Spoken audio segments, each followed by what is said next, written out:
Heavy taxes, however imposed, and whatever may be the mode of assessment, are always more or less unproductive.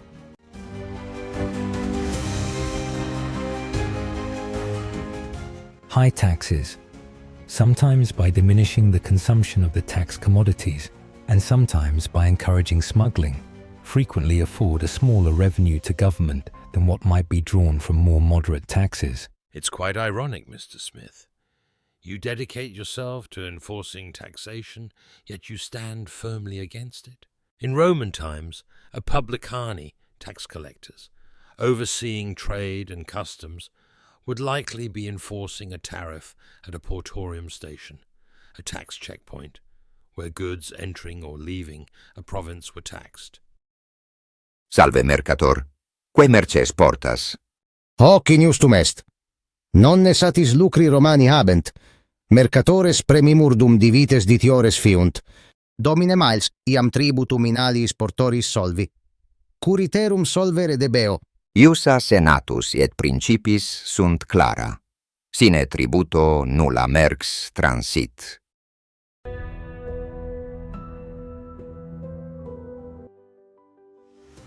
Since the time of the city-states in Greece, the world has been organized into kingdoms, empires, and eventually nation-states.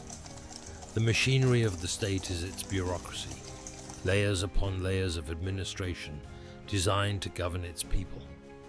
To sustain itself, the state requires revenue, which historically has been obtained through war, taxation, and tariffs. Politicians, the cost of having them is paid through taxes. Some are expensive, others even more so, but in the end, taxpayers foot the bill for the whole show. Don't get me wrong, this system is far better than anarchy, but people have to work their asses off to sustain these bloody liars. The truth is, most behind-closed-doors conversations are never meant for the common folk to hear. Yet their deception is at the root of today's biggest problems. John Maynard Keynes, in contrast to Adam Smith, advocated for government intervention in the economy and higher taxation as a means to maintain economic stability and fund public expenditures. The outstanding faults of the economic society in which we live are its failure to provide for full employment and its arbitrary and inequitable distribution of wealth and incomes. History has shown that the United States has repeatedly increased marginal tax rates during times of war to finance military efforts. Prior to World War I, the U.S. had some of the lowest tax rates in its history. As war expenditures surged, marginal tax rates skyrocketed, reaching around 80% for the highest earners. After the war, and especially following the 1929 financial crisis, tax rates were temporarily reduced to stimulate economic recovery. With the onset of World War II, taxation reached its highest levels ever, as the government required vast financial resources to sustain the war effort. The top marginal tax rate exceeded 90% throughout the 1940s. After World War II, tax rates remained high during the early Cold War era to support military expansion and defense spending against the Soviet Union. Although tax rates gradually decreased, it took years for them to return to pre-World War II levels. The dissolution of the Soviet Union in the late 1980s led to reduced military expenditures, allowing tax rates to decline. However, by 1995, instability in the Baltic and Eastern European regions prompted the U.S. to increase military assistance, leading to further taxation adjustments. Given current geopolitical tensions, including the Russia-Ukraine conflict, rising instability in the Middle East, growing military presence in the Asia-Pacific region, alongside increasing military expenditures by Western countries, we can expect a likely rise in taxation. Governments may once again raise tax rates to fund expanding defense budgets. more public spending justifications. Military spending will likely be paired with increased domestic expenditures, making higher taxation politically more acceptable inflation and fiscal deficits. As additional pressures with global inflation concerns and rising government debt, taxation may be viewed as a necessary tool for fiscal stability. While history does not always repeat itself exactly, the pattern of higher taxation in wartime and its long-term impact on economic policies remains a key factor in shaping future tax strategies.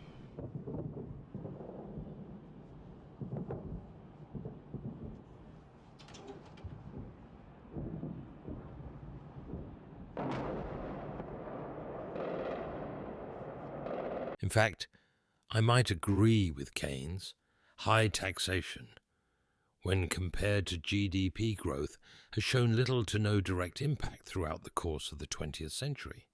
Historical data suggests that periods of tax increases do not necessarily correlate with slower economic growth.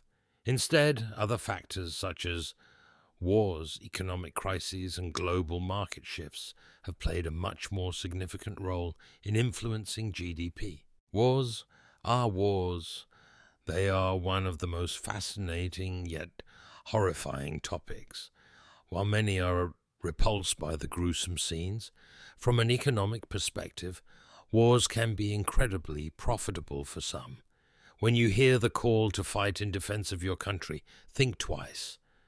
Look beyond the surface and try to uncover what lies between the lines. As we analyze this graph, I want to highlight the relationship between GDP growth and the outbreak of major conflicts.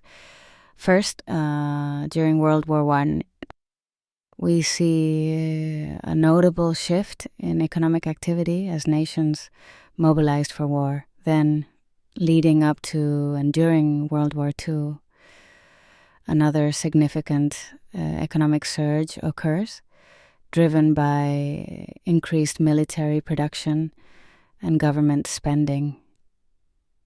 Following these global conflicts, the world entered the Cold War era, marked by several proxy wars, such as the Korean War, the Vietnam War, and conflicts in the Middle East and Africa. These wars, though not full-scale global conflicts, still had considerable economic and geopolitical impacts. It helped to slow down the free fall of growth. Moving into the early 2000s, we see a continuation of this pattern with more proxy wars emerging, particularly in the Middle East and other regions. These conflicts have continued to shape global economic trends, influencing defense spending, resource allocation, and overall GDP growth. You might be asking yourselves, what on earth do taxation and tariffs have to do with this? Well, let me tell you now. Many governments raised the taxes to prepare for potential military conflicts and strengthen their economies. Here's how it played out. Before World War I, European powers, many European countries, especially Germany and Britain, increased taxes to fund military expansion and maintain their growing empires. Germany introduced new taxes in the early 20th century to support its naval build-up. United Kingdom. Then the British government raised income taxes and introduced new duties on alcohol and tobacco. United States. The U.S. introduced the Revenue Act of 1913, which reinstated a federal income tax after the 16th Amendment was ratified, to raise government revenue, partly in response to global tensions. Before World War II, Germany. Under Hitler, Germany raised taxes and introduced financial policies that directed funds toward military rearmament. United Kingdom and France increased taxes and public borrowing to strengthen their military forces in response to rising threats from Germany and Italy. United States, The Revenue Act of 1935 and the Revenue Act of 1940 increased income taxes, corporate taxes, and introduced new excise taxes in preparation for potential war involvement. Why did governments raise taxes? Military build-up. To finance military expansion, arms production, and recruitment. Debt reduction, son. Governments sought to manage existing debts before taking on war-related expenses. Public services and infrastructure, strengthening infrastructure, supply chains, and logistics in anticipation of war. War readiness, ensuring economic stability and controlling inflation before entering large-scale conflicts. Do you see now that these governments are merely preparing for war? If not now, then sometime soon.